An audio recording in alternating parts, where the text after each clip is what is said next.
अस्सलामु अलैकुम वरहमतुल्लाहि वबरकातुहू। मोहतरम नाज़रीन, रोज़े की हालत में अगर किसी औरत को पीरियड होने लगे, हैज़ आ जाए, तो उससे उसके रोज़े पर क्या फ़र्क पड़ता है, उस औरत को फिर क्या करना चाहिए, इसके बारे में शरई हुक्म क्या है। लिहाजा आपसे गुजारिश है कि अपने तमाम मजहबी और दीनी मसाइल जानने के लिए हमारे चैनल को प्लीज़ सब्सक्राइब करके घंटी ज़रूर दबा लीजिएगा। देखिए, इसका शरई हुक्म यह है कि रोज़े की हालत में मगरिब से पहले पहले दिन के किसी भी वक्त में अगर किसी खातून को पीरियड होने लगे, हैज़ आ जाए, तो उससे उसका रोज़ा फासिद हो जाएगा, रोज़ा टूट जाएगा।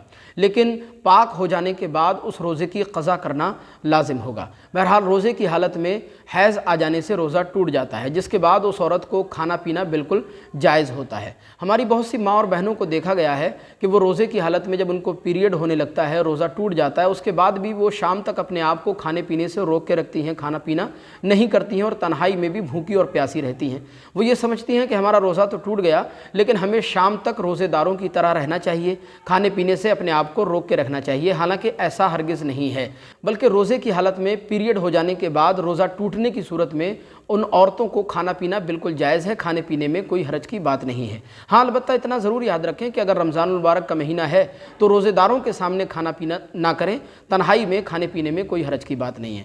एक दूसरी ज़रूरी बात यह है कि अगर किसी खातून को पहले से पीरियड चल रहा हो और वो रमज़ानुल मुबारक के महीने में दिन में किसी भी वक्त पाक हो गई, तो अब उसके लिए ज़रूरी है कि वो शाम तक अपने आप को खाने पीने से रोक के रखे, शाम तक अपने आप को रोज़ेदारों की तरह रखे, यही उसके लिए लाजिम और ज़रूरी है। बहरहाल रोज़े की हालत में अगर किसी औरत को पीरियड हो जाए तो उससे उसका रोज़ा टूट जाता है, उसके बाद उसके लिए खाना पीना बिल्कुल जायज़ और दुरुस्त होता है। मुझे उम्मीद है ये मसला आप अच्छी तरह समझ गए होंगे। अस्सलामु अलैकुम वरहमतुल्लाहि वबरकातुहू।